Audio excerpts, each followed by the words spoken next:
September 6, 2019, Friday of the 22nd week in Ordinary Time.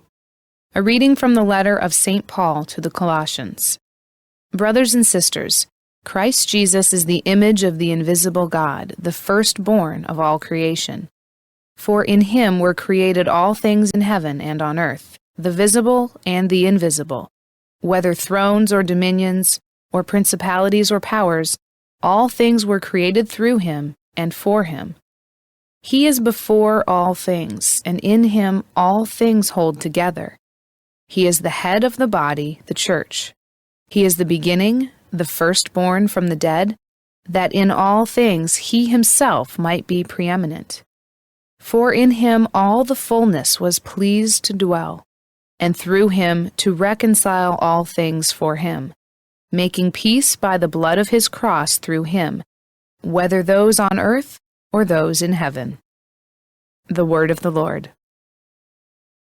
The responsorial psalm. The response is, "Come with joy into the presence of the Lord.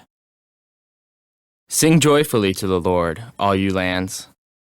Serve the Lord with gladness. Come before him with joyful song. Come with joy into the presence of the Lord. Know that the Lord is God. He made us. His we are. His people, the flock he tends. Come with joy into the presence of the Lord.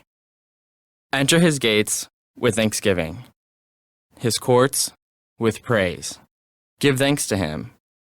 Bless his name. Come with joy into the presence of the Lord. For he is good, the Lord, whose kindness endures forever, and his faithfulness to all generations. Come with joy into the presence of the Lord.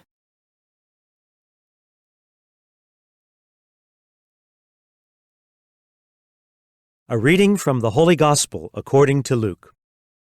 The scribes and Pharisees said to Jesus, "The disciples of John the Baptist fast often and offer prayers, and the disciples of the Pharisees do the same, but yours eat and drink." Jesus answered them, "Can you make the wedding guests fast while the bridegroom is with them?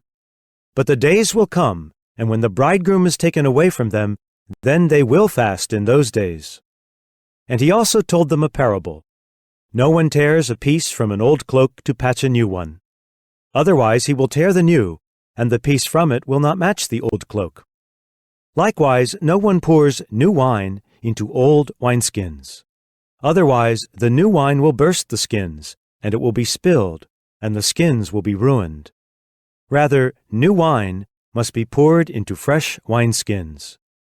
And no one who has been drinking old wine desires new, for he says, "The old is good."